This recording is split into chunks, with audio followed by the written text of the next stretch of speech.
Agora, Panda, como é que foi pra você a recepção da galera, de repente, da tua família ou amigos que te acompanham, quando você falou, cara, eu vou parar de fazer o que eu tô fazendo e vou me dedicar 100% ao blog, ao site, à minha produção de conteúdo? É que eu estava completamente doido.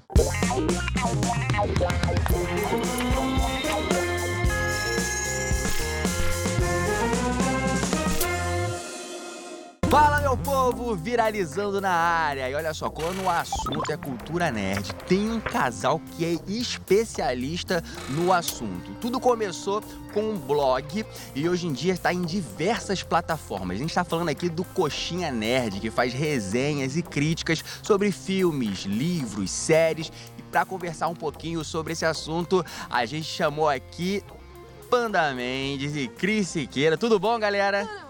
Fala, meu povo!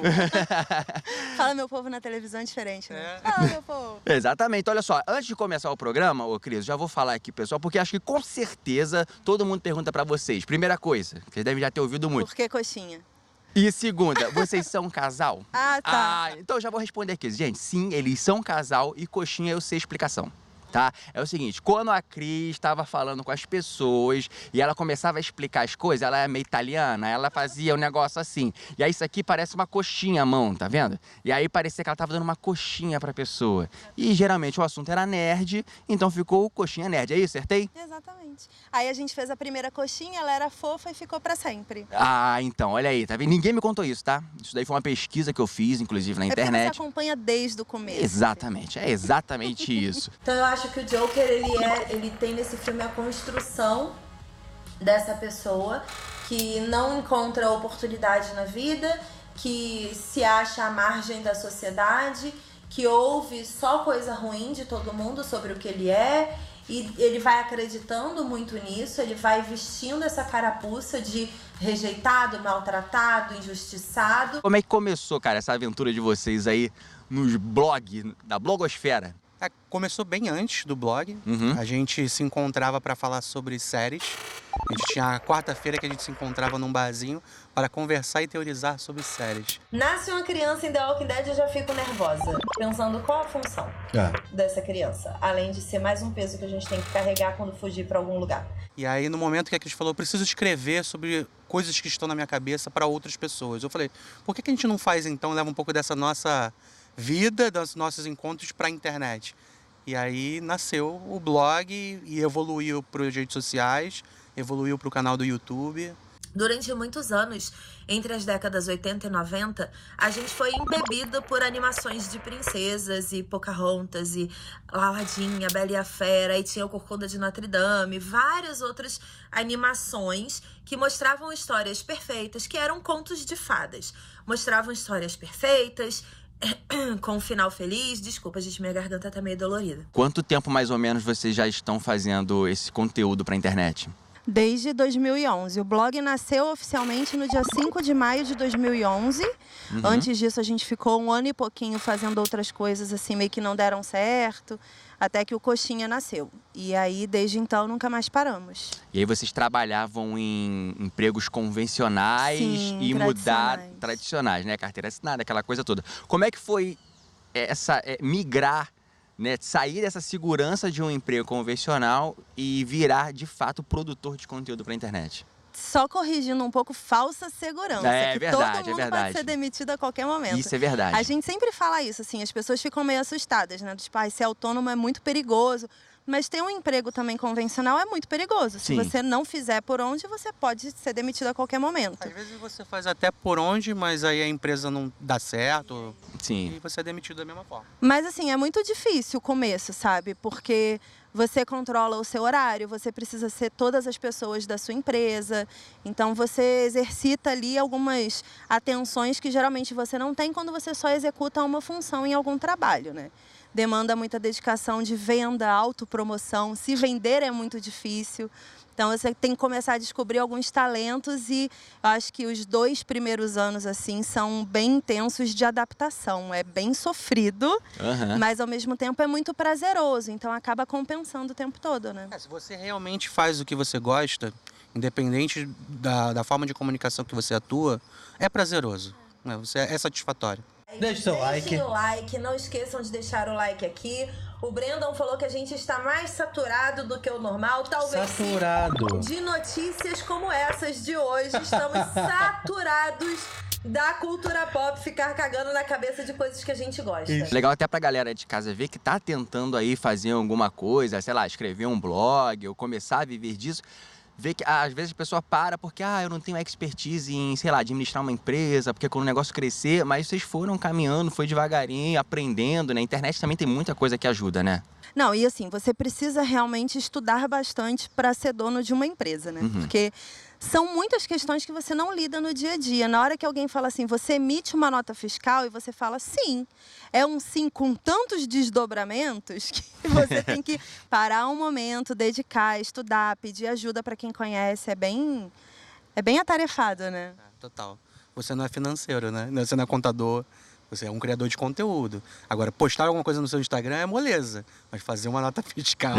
Já é outros 500, né? Agora, Panda, como é que foi pra você a recepção da galera, de repente, da tua família ou amigos que te acompanham, quando você falou, cara, eu vou parar de fazer o que eu tô fazendo e vou me dedicar 100% ao blog, ao site, à minha produção de conteúdo?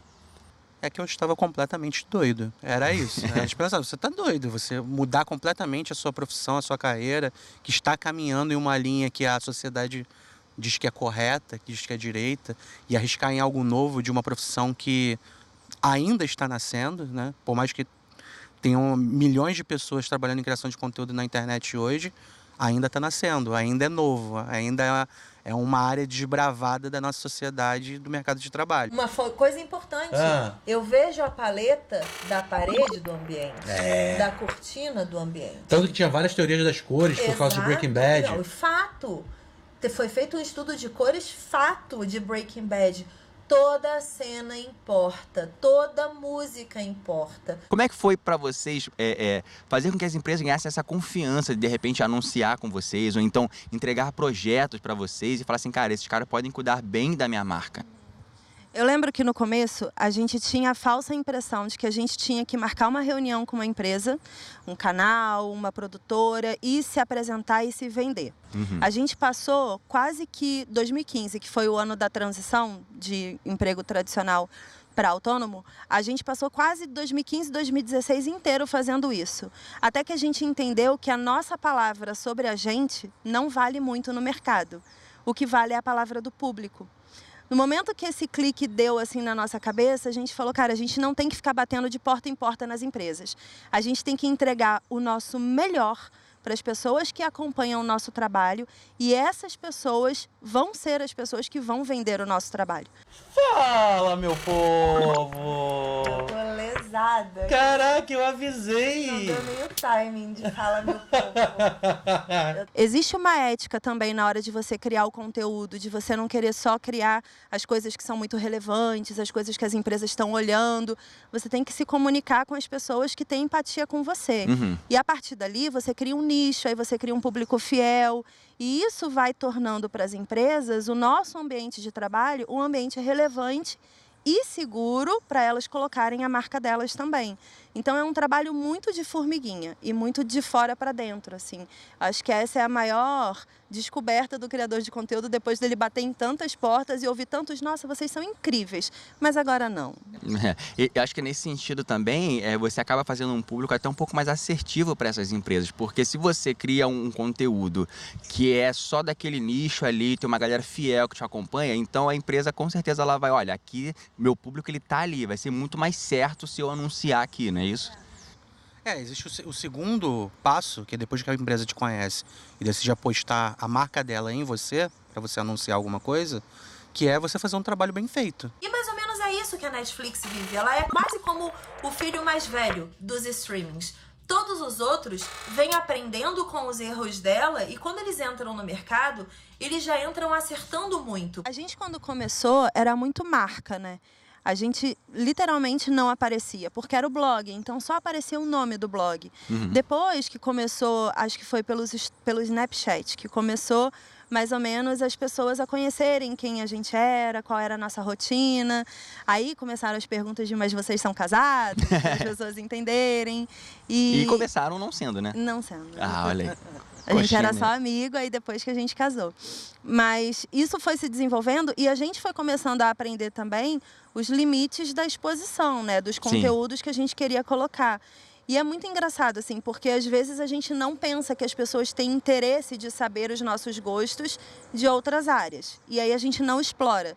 Quando, de repente, sem querer, a gente explora algum assunto e todo mundo fica tipo, fale mais sobre isso. Aí você fica, calma, mas eu tenho que falar como eu falo de séries e filmes, ou eu tenho que criar uma nova comunicação para falar disso. Então, todo dia a gente reaprende a se comunicar também, né, sobre todas as coisas. A gente tá aqui do outro lado falando, mas eu quero ver uma história diferente. Eu já entendi. Eu já vi que funciona. Eu já vi como os efeitos são legais. Eu já vi como uma história é contada. Tá, mas eu quero mais. Vocês falaram que começaram a mostrar o rosto lá no Snapchat e tal. E quando é que vocês sentiram a necessidade de ir pro YouTube? Então, o YouTube foi um sonho meu, muito anterior. Eu passei 2 anos assistindo canais de YouTube, vendo tudo, insistindo com ela, porque ela gostava muito de escrever. E eu falei, cara, vai ser muito legal, porque a gente não vai se limitar a palavras. A gente, às vezes, uma ideia, uma imagem, um comentário, vai muito além. A nossa criação de conteúdo vai expandir muito. Aí ela tava um pouco tímida. Aí eu falei, vamos. Aí pintei uma parede minha de verde para ser o chroma key. Aí a gente montei um cenário. E aí insisti bastante. Aí até que ela falou, tá, vamos testar. Aí a gente começou a gravar alguns vídeos de teste. Mas o YouTube é aquele negócio. Qualquer criador de conteúdo em vídeo, qualquer profissional em audiovisual sabe que você precisa encontrar um formato e uma forma de se comunicar que seja agradável tanto para quem está fazendo quanto para quem está assistindo. Porque quando você faz uma primeira temporada, não existe expectativa. Porque é a primeira temporada. Isso. Só que quando você tem fandom criado a partir de uma primeira temporada, você começa a ter exigências, expectativas e suposições e teorias, e as pessoas pegam tudo aquilo ali e elevam a milésima potência. Eu já tinha um sonho de fazer, mas aí o sonho se expandiu assim absurdamente quando ela tomou o gosto por fazer. Porque aí a gente começou a conversar e, cara, a gente acorda conversando sobre o conteúdo que a gente vai criar e vai dormir conversando sobre o conteúdo. E parece que a gente vive um sonho, assim. Ei, caramba, travou, pera aí.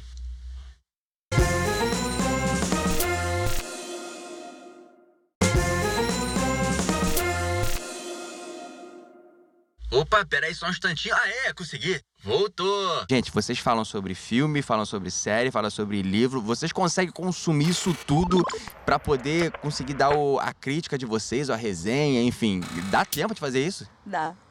Assim... Ou pega aquele resumão, bota no acelerado lá.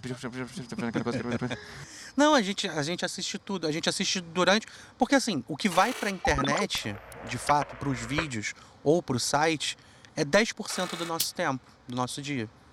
Os outros 90%, a gente está fazendo coisas burocráticas, está fazendo as reuniões, está criando conteúdo, está esquematizando uma estratégia de um projeto novo nosso. Enquanto a gente está fazendo essa parte burocrática, a série está passando na televisão. Agora vamos falar do episódio 3 rapidamente de The Walking Dead.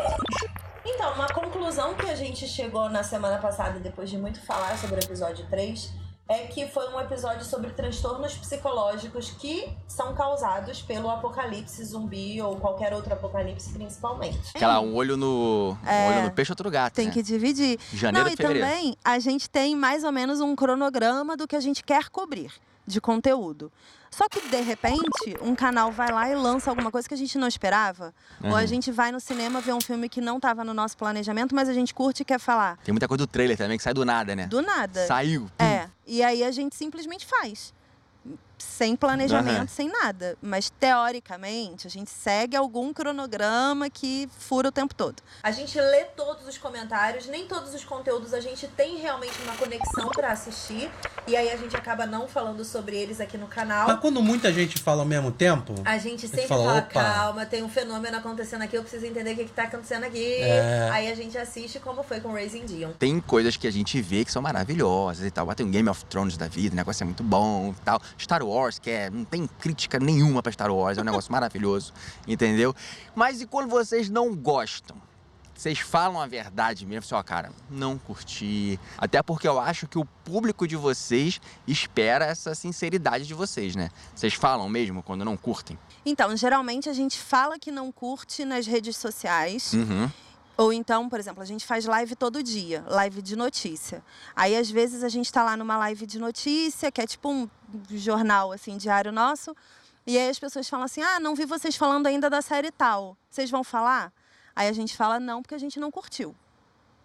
Mas a gente não gasta o tempo da gente fazendo uma crítica negativa. Geralmente a gente posta, sei lá, no Instagram dizendo que não curtiu, ou então no site. Agora, pro YouTube, em termos de dedicação de tempo, de fazer um review e tudo mais, só vai as coisas que a gente gosta mesmo. Porque a gente... A expectativa é muito alta. Sim, é um negócio que é todo mundo hypado. e aí todo mundo se decepciona ao mesmo tempo. A gente fala, caramba, eu preciso falar disso também, porque... Na verdade. Né, eu tive muita expectativa para isso. Cris, vocês são fãs de todos os conteúdos que vocês consomem? Sim, que a gente consome e fala. Uhum. Aí o que a gente não fala é porque a gente não é fã. Hoje eu já acho difícil, a gente tem uma grande dificuldade, que é ir no cinema e assistir alguma coisa que a gente não é fã. A gente vai no cinema, a gente assistiu 90% do que tá no cinema, aí aquele pequenininho ali que a gente não viu nada, não comentou nada e só viu o trailer por alto, a gente fala, caramba, esse aí é pra me divertir só.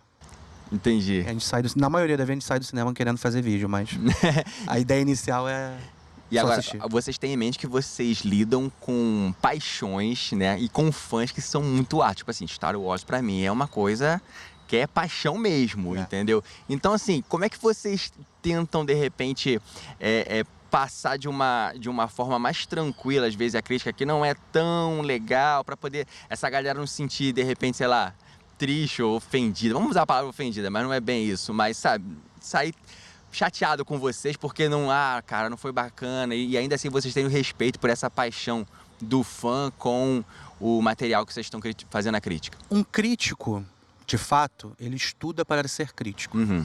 E aí o trabalho dele é ser crítico. E ele tem diversas opiniões que são formadas por estudo, né? A gente dá nossa opinião. Nós somos fãs. Sim. Então, a gente nem chama de crítica no YouTube porque nós não estudamos para ser críticos. Só que, quando a gente está com os nossos amigos, a gente dá nossa opinião e a gente ouve a opinião. Essa troca de informação, eu acho que é o mais rico da internet. Porque a gente não denigre a imagem do crítico, que tem o trabalho dele e ele está certo de fazer, porque as pessoas precisam de um crítico de cinema para dar a opinião dele e você ter um filtro, né, se você vai gostar daquele filme ou não. Uhum.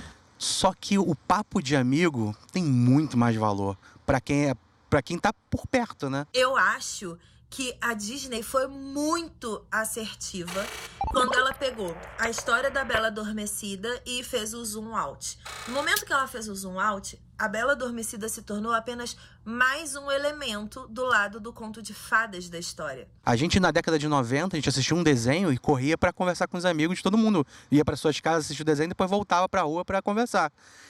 Agora, a gente vai assistir a nossa série e você não vai mais para a rua. Você vai para a internet.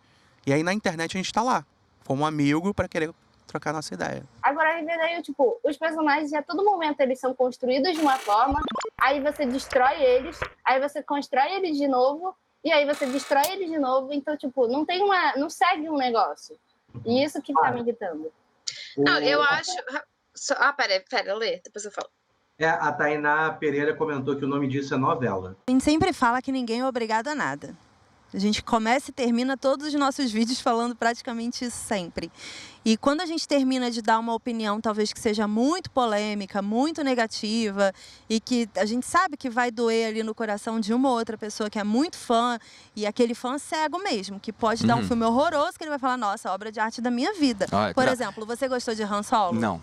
Aí, tá vendo? Eu já não sou tão cego assim. Você Eu não tenho é que tão ser cego realista, assim. gente. Han Solo. Tá vendo? Mas é um filme assim que eu prefiro achar que foi um negócio assim que... tava ali. Bota aí, já tá pronto mesmo. Vamos postar aquele Bota negócio. ali, vamos ver qual é. Não faço Entendi. nem... Já tirei da minha vida Han Solo. Então, mas tem gente que gostou de Han Solo. Tu gostou? Velho, é porque tem muita coisa ali que não era pra ser Não faz explicada, né? sentido. Tudo bem, mas a gente vai começar a discussão aqui sobre o filme. Mas assim, eu acho que a grande a grande relevância de se fazer um conteúdo para todos é você dar a sua opinião e no final dela falar assim, cara, você pode pensar diferente de mim e tá tudo bem. Sim. Porque a gente não é obrigado, literalmente, a seguir cegamente a opinião do outro. A gente ouve, às vezes tem um ponto ou outro ali que você fala, cara, não tinha visto isso, não tinha pensado nisso, realmente, tal. Mas no fim das contas, você faz o balanço e o que vale é a sua. Ele não se interessa por explodir cidades. Ele tá entendendo quem ele é na vida. Então, quando a gente vê no primeiro trailer ele na frente do espelho forçando o sorriso, ele tá tentando entender quem ele é. Isso é muito mais relevante para esse cara no início da carreira dele de Joker do que efetivamente explodir pessoas. Antes de ver filme ou série, qualquer coisa, eu vejo de fato e depois eu vou lá procurar uma crítica e tal. Ou então, de repente, eu faço a minha crítica lá, mental, converso às vezes com um amigo e tal, e depois eu vou ler críticas de sites, enfim, opiniões, para poder saber se tá batendo com a minha, porque senão você vai meio que influenciado às vezes, também tem isso, né? E tem gente que procura por spoiler antes de ver. Ah, cara, Tem gente que não tem condições, assim, de ansiedade. Fala assim, não, eu prefiro saber o que acontece antes de ir no cinema. Eu prefiro saber o que acontece antes de ver a série. É o cara que lê a última página, né, do livro, né? Tá lendo o livro, vou na última página ver o que aconteceu. Por isso que eu falo que tem público de todos os estilos. E é você, criador de conteúdo, que tá sozinho falando, que precisa ter a noção de que do outro lado as pessoas vão estar te avaliando também. Então, você precisa ser muito honesto o tempo todo, né? Na hora de entregar sua crítica, seu review. E tem que dizer que, gente, agora vocês concluam a opinião de vocês aí. Tipo, não siga a minha cegamente. Cabe a nós entender que aquele ali é o mesmo ator, que a essência do personagem está ali naquela pessoa interpretando e que tá tudo bem. Total. Então, eu acho que a gente tem a nossa parcela dentro dessa contação de história para ver que todos os atores envelheceram. Gente, todo mundo envelheceu no filme. Agora sim, vamos abrir um parênteses de momento abysmal aqui. O Walter White quase não envelheceu. Panda, tem algum estilo de filme ou série que vocês não assistem de jeito nenhum? Tentam evitar? A gente tem, que é o terror. Eles têm muito medo. Sério Ainda mesmo? mais de It, que ela tem de terror e de palhaço. Ela não consegue. Caraca, não vi total. Eu não vi It. E assim, como a gente faz tudo junto, né? A gente trabalha junto, vive junto, dorme junto, come junto. Aí eu não assisti It por causa disso. Eu doido pra assistir e não assisti. Ah, mas não rola, tipo assim, pô, saiu, foi fazer um negócio, vou ali, vou ver o It rapidinho. Só não tem tempo mesmo, mas rola, né?